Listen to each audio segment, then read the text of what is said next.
Hello and welcome to Chapter 2, where we focus on broadening your teen's sense of themselves outside of anxiety by focusing on who and what is important to them. So often, anxiety, depression, or other strong emotional experiences can really define our identities, which makes sense because they can be all-consuming.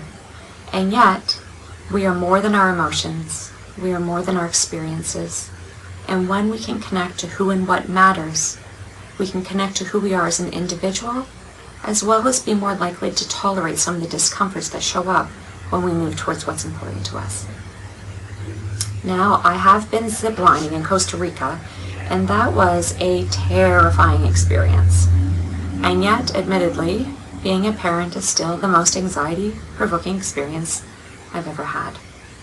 Why?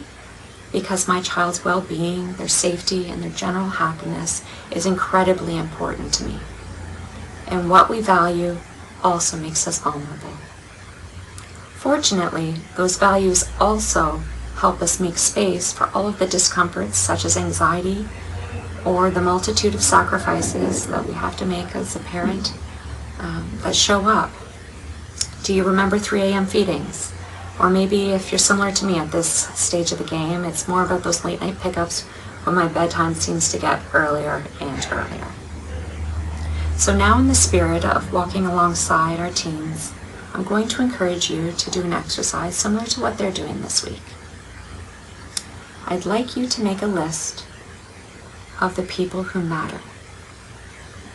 The people who matter to you. And now consider that if you were treating them as if they mattered, what might they see? What might they hear? What might be different? Would there be more kindness or compassion, patience, limit setting? And can you also notice what might show up and what you might have to make space for?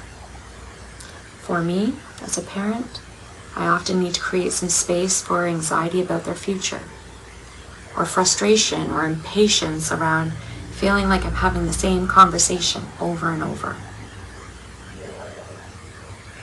So this week, I want to encourage you to do something every day in line with who matters to you.